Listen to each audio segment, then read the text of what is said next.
Hello and welcome to another Church House Classics update. What is going on in my yard?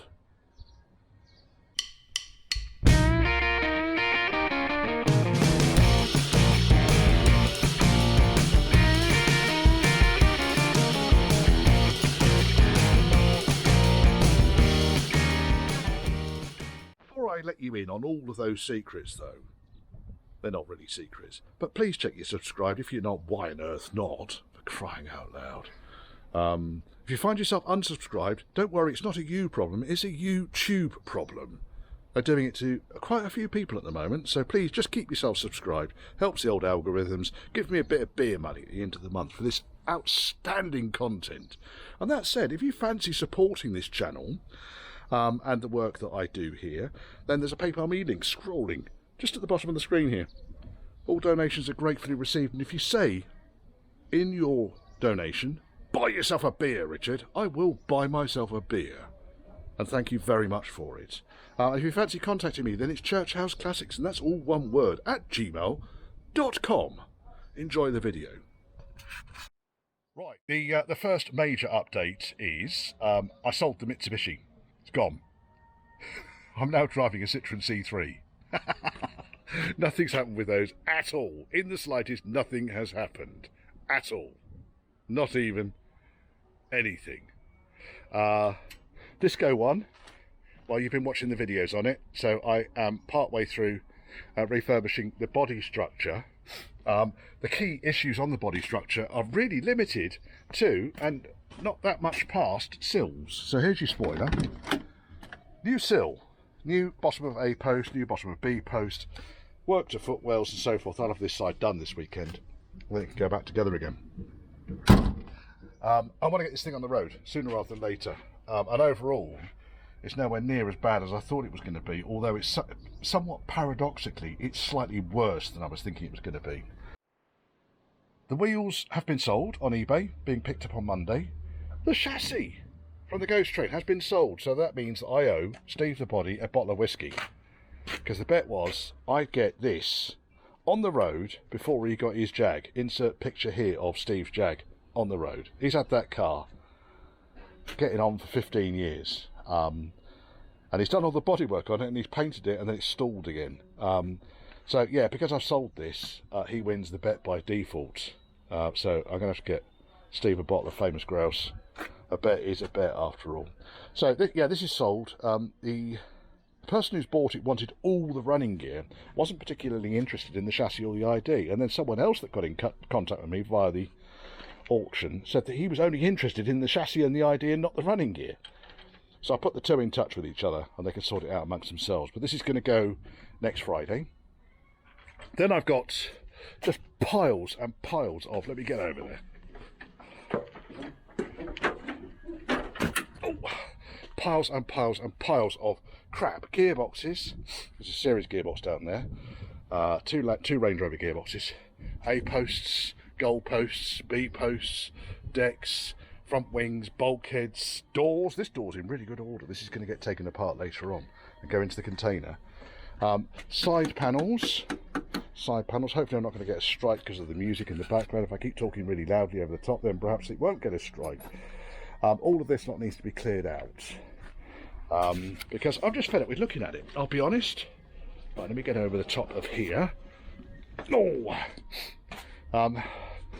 That's customer's car, been working on it, it's slowly creeping forwards. In the workshop, Chris's MGB is inching forwards. My dad's car has somewhat stalled, so nothing's happened with it. I've got it back on four wheels, the brakes have bled through. I need to get the engine and gearbox separated so that I can change the clutch, sort the oil leak out in the engine. I need the MG back on wheels before I can do that. Otherwise, it's just been, well, it's just become a table, as has my Range Rover. Now, the idea behind selling the Ghost Train was to put this outside so that I could then, without worrying about grinder sparks and shit, replace the sills and the front inner wings and basically just get it done. It's summer, You wouldn't know it, but it's summer. And I need it on the road. It's ridiculous it being stuck in here. Ridiculous. I know. People keep saying to me, when are you going to get L95 done? Well, soon. And it's just sitting in here, doing nothing, getting dusty. Poor old thing.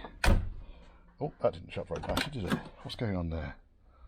It's probably something stuck in the... I don't know why that's not shutting. Anyway, it's too dark for that for me to worry about. And then, so the chap I've sold the chassis to, Ghost Train chassis, just happened to mention, oh, I'm going down to Ashford to pick up an 88-inch Land Rover. So, all right, what are you doing with that then? He goes, well, nothing. What does a chap who's got dozens of projects not need? I know. Anyway, I have got a 3-bearing 2.25 petrol engine under there, and I have got a 4-speed, is it LT85 series gearbox over there, and I have got the tub and the seat box and a pair of doors which I've just robbed off eBay, and a not horrific bulkhead that I robbed off eBay. It's not horrific, believe me, that is not horrific. Needs a bit of work at the top end here. But the idea is that I assemble all those parts onto that chassis and end up with an 88-inch Series 3.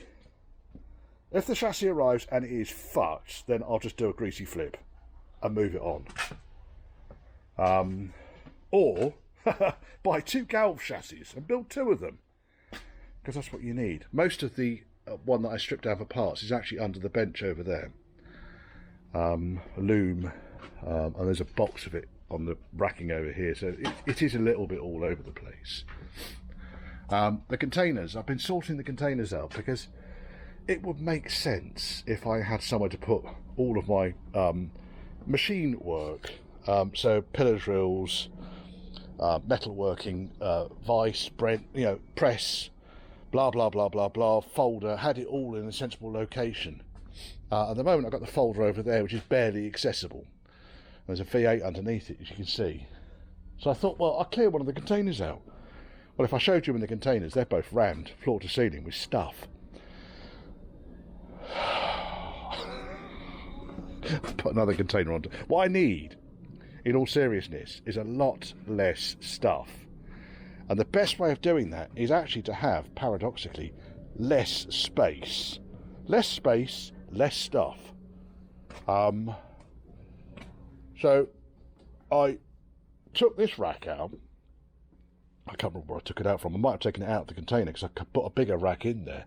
And then I was going to take it apart and like flat pack it. My dad needs some racking for his shed. And look what's happened. Well, it's just got stuff all over it.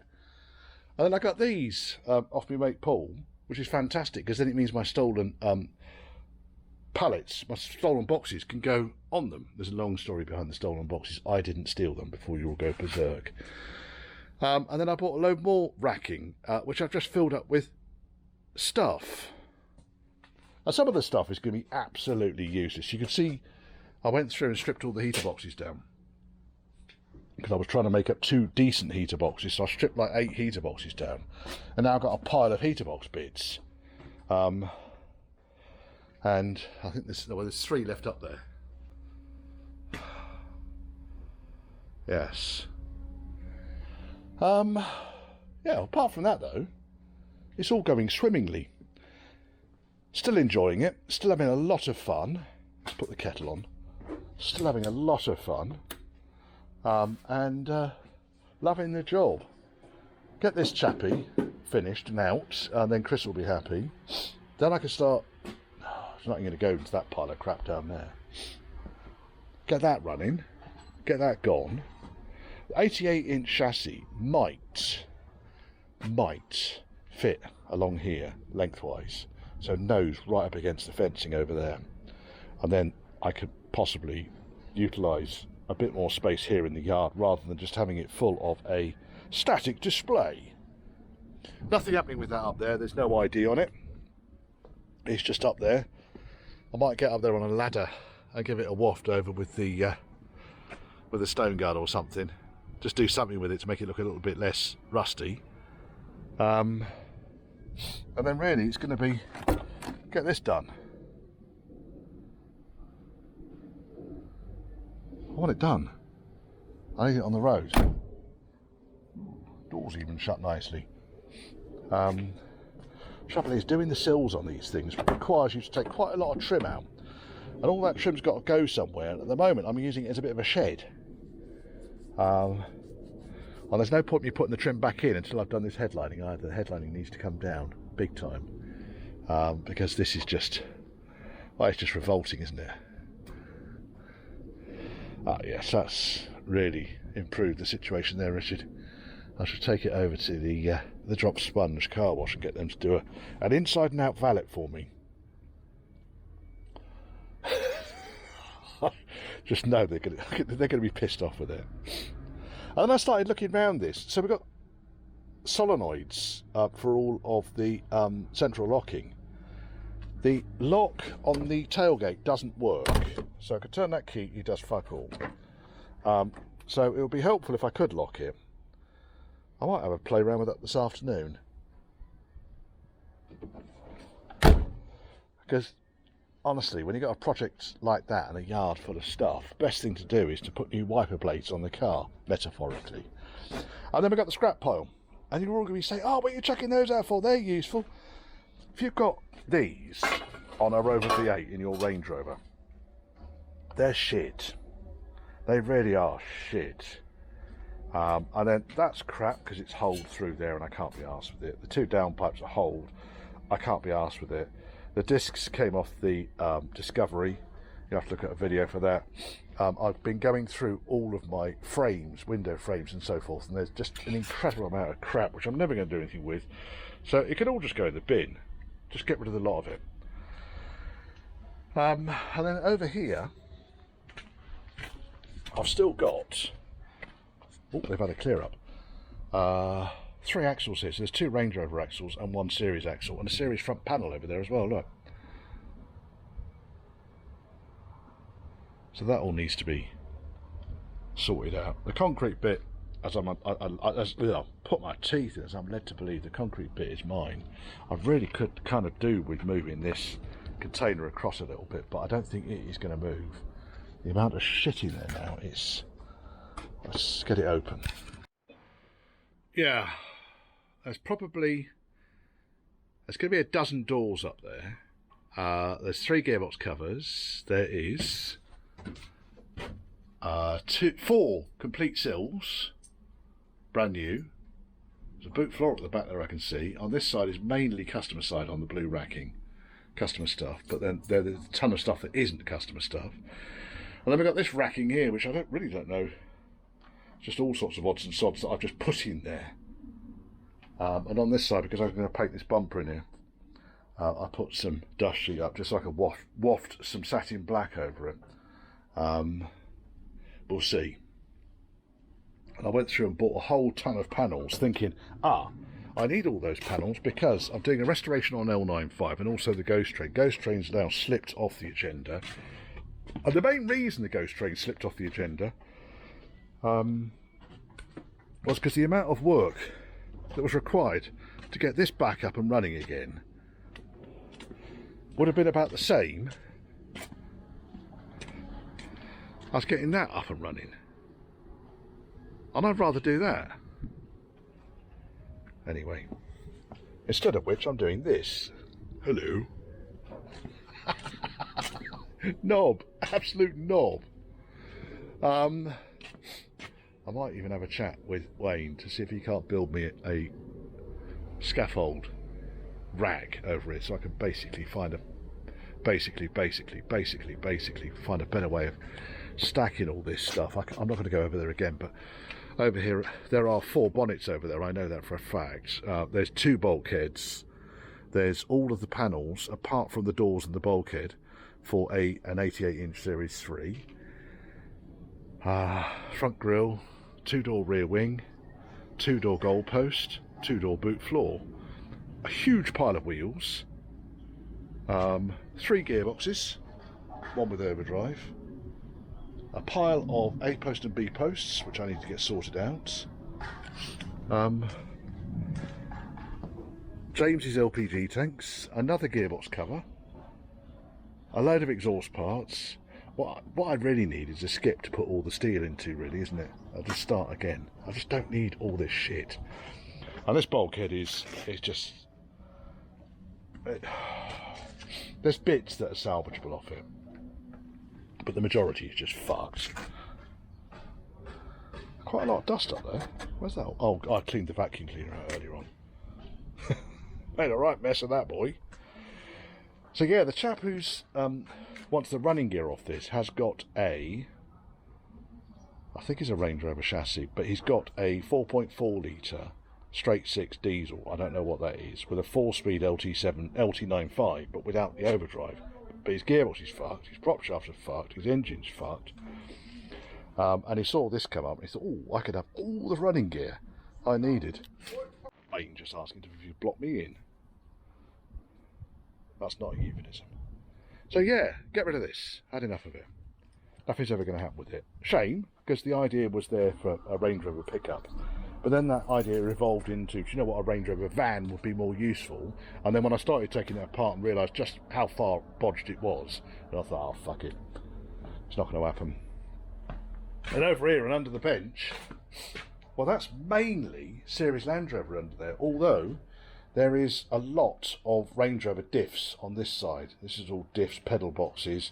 There's a Range Rover brake servo and pedal box under there. Range Rover V8. Series Straight 4, Range Rover V8.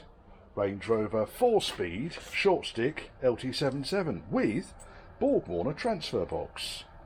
Dead Borg Warner transfer box. Another rack full of bits, which I probably need to just get in and rationalise, don't I? There's not a lot I can really do about it, is there? But if I can get my car outside, then the idea would be carry on the right hand side, replace the sill, get the bonnet, deck, front wing off, and replace the front inner wing. I've got the inner wings for it. I bought them yonks ago. That's Wayne, that's the car, that. I've got inner wings I get from Paul Atkinson at Atkinson's Bespoke Engineering, and they're beautiful. So there's one up there, and that is in fact the right hand inner wing for my 1993 Vogue. It's a Triumph Stag steering column there. That's mine. I rebuilt that for shits and giggles yonks ago, and it's sat up there ever since. Not a lot of lighting there. I need James, who owns the Royal Range Rover, to come back and put my lighting up in my container for me. He's quite handy with his sparkery. And all of this lot here is bits of tailgates. There's a huge pile of bits of tailgates underneath there, underneath 2 of the 4 sills. That's all seats over there, and dashboards by the looks of things. I think it gets even worse than you see, because then you've got roof space. This is all the steel that Dale keeps finding for me. Much appreciated. You get the roof space then. Old tubes. Hundreds of them. That's the tailgate carpet out of L95. There's the front wheel arch out of something. Deck panel off Bob. I think that's the dash off Bob. No, that's a dash off something else. So that is a... that might have come out of one of the cars that I broke up for parts. And then we've got another dash.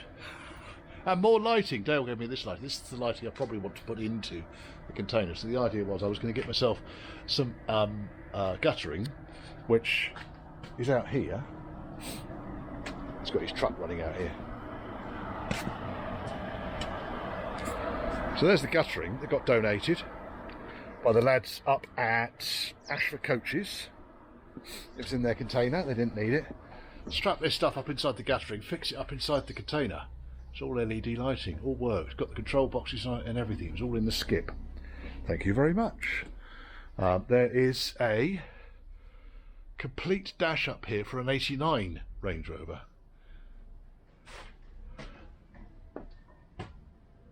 Utter boot board. Glass fibre rear wings, which were going to go onto the Ghost train, they're now surplus. They're a terrible fit, those things.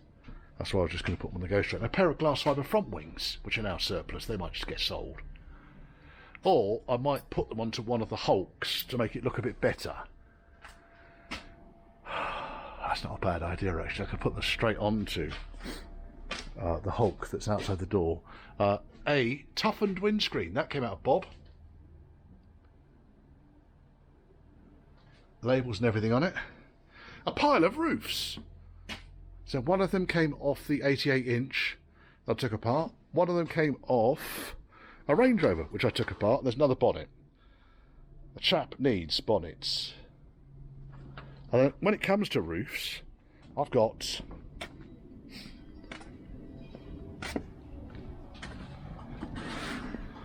another 3 roofs out here. This one at the front, I think, was another toughened windscreen down there. That came out of the Ghost train. That one's got a sunroof in it, with the cartridge on the inside. Wasn't quite sure what I was going to do with that one. This one's got a Webasto in it.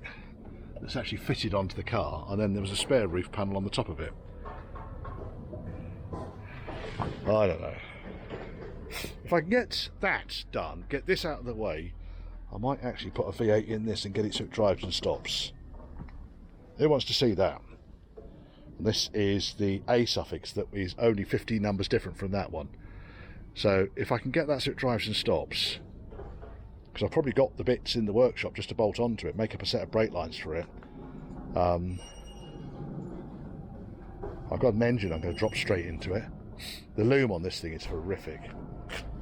It's proper eaten by rodents loom. And that's the bonnet off the Lincoln Green car. It's a bit of a shocker, that one, but it looked better than the white bonnet that was on there. Even though the white bonnet was a much nicer bonnet, I did a deal with the customer to give him a better bonnet than the one he had, so that he can actually get it sorted out. And as you can see there, I've got a number of other bonnets. This is a scrap bonnet. This one really is no good to man nor beast. It is just fuckity McFuck-faced. I salvaged the aluminium panel at the front of it and get rid of the rest. I'm going to need to put these down now with one hand. And they are not lights. And underneath there, that's the red A suffix, which is the one I wanted to do for myself, but I just find myself doing everything else all the time. Nice gantry that I picked up. Could go here, couldn't it? Could go over the top of this one. And then, yeah, well, you've seen the video on these. The individual projects I tend to do videos on. There's a door off the Ghost train, which I need to finish off stripping down. There's a door skin off Bob, which I've been using for spare Burma Bright. A wing off the Ghost train. The rear tub off the Ghost train. You can see how it all builds up, just piles and piles and piles of shit. And then there's a pile of shit in there, which I'm saving for some reason. Mainly a load of electrical contact boxes. Piles and piles and piles of stub axles, which I'm keeping for some reason. Trim panels, stereo, customer bits. Parts washer. Yeah, there's a parts washer there. And you're going to say, I've never seen you use the parts washer, Richard. No, and there's a reason for that. Because it's boxed in there.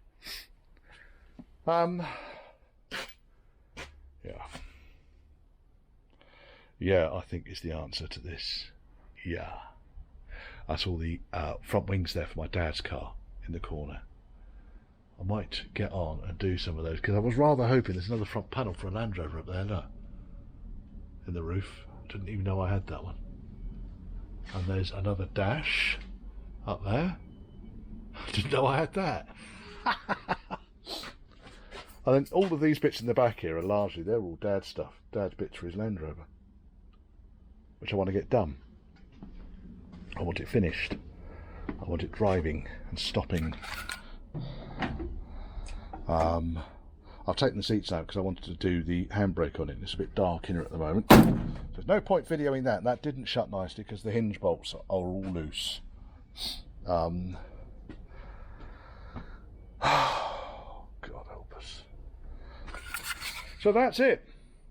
So when your car's in the queue and you're saying to me, oh, you know, you promised you were going to get it in by July. I didn't say which July, did I? No. Look, on the top of L95 there's a spare headlining up there which is broken in the middle. Probably put up there because it was crap in the first place, but really I just need to chuck it out. There's bits for John's car at the top there. Look, Lincoln Green car, Britpart box and all the stuff that's wrapped up on the top of it. That's stuff waiting for John when he brings the car back. Piles of quarter light rubbers, 2-door Range Rovers, front panel off my dad's car. I know where everything is. I've forgotten I bought some things. There's a load of door trims up there, 2-door door trims, which is just... Oh, there's a Stag bumper over there. I bought this ages ago to put on my Stag because it's not bad. It's better than the front bumper I've got on my Stag. I sit up there waiting patiently, look. So, I mean, we've not even talked about the Stag. The Stag's at home. So the idea with the Stag is it needs to come up here on weekends and I will go over it and concentrate on one job at the time. Engine bay is probably the primary. I really want to get the engine bay looking a bit more presentable. It's not going to be a concourse, but it certainly needs to be a damn sight tidier than it is. And then, because I'm sort of working all the hours that God sends on customer cars, my stuff just keeps slipping down the pile. L95, nothing's happened with it since it moved in here. It's because of that really that I'm taking weekends off now. I've got commitments through July to help Sean with his Rover P6, which I'm going to commit to. But other than that, weekends now, well, they're Richard time. I'm going to get that finished. I'm going to keep clearing the yard out. Get my cars done and dusted. Get the Stag sorted out. And then week time, we'll be concentrating on the customer stuff. And it's a Friday today, so I should be at the pub. No, you shouldn't be at the pub. I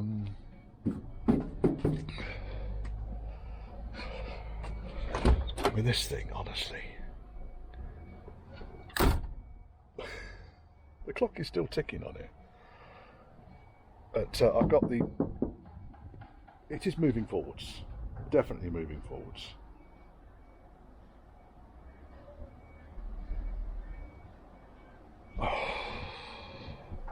So yeah, that's my life at the moment, really. I love it. Really do. It's great fun. Much better than working for a living. Anyway, I hope you enjoyed that. Brief insight, ramblings into the inner sanctum of my brain. Lucky to escape, really, I'll be honest. In other news... Fuck, Richard. Oh my God. Yeah, there does get a point when a chassis, especially when it's had new rear quarter, whatever that is, welded on, and new dumb irons at the front. In fact, no, it hasn't had. It had one new dumb iron at the front. They get to a point where they're not up to much, really. So, yeah, it came with an ID. It's a Series 3, 88-inch petrol, and it's got a fucked chassis, which isn't a problem. Springs may be salvageable, I don't know until I get them off. Axles both look pretty good, actually. There's a little bit of rot on this one down here, but that piece I can cut out and replace. Overall, that's not bad. So I think the idea is really with this, strip the useful bits off it, the handbrake mechanism and so forth, get the axles off it, springs off it, chop the chassis up, scrap that. Well, that I want that battery box as well. That might be useful. It's got the oil can air filter on it as well. And a couple of other useful bits and bobs on this, but really the chassis is scrap. But that's not the end of the world, because you can buy a brand spanking new Gal chassis. And this, I've now got 2 Series 3s. This one, obviously, original axles. The other one I've got, you know all about already. So I'll do one of them. They're both tax exempt. They're both historic. Yeah, this is off my dad's car. This might be just a little bit too far gone on the beaten. I think that has been stretched to fuck. Now, annoyingly, I did have another wing to replace the one that my son smashed into a gate post when he was learning to drive. And that one can go straight on. And I need another left-hand front wing. So I'm going to go and see if I can find one in a minute. Because there's just no point putting that back on. There was so much filler on it. The filler was probably about a centimetre thick at this point. Which is why it looked so bloody awful. And it's got huge great kinks in it all over the place. Give up with that. I know when I'm beaten. Yes, Series 3s. And 2 A's. And 2 A's. And Discoveries. What are you rambling on about, Richard?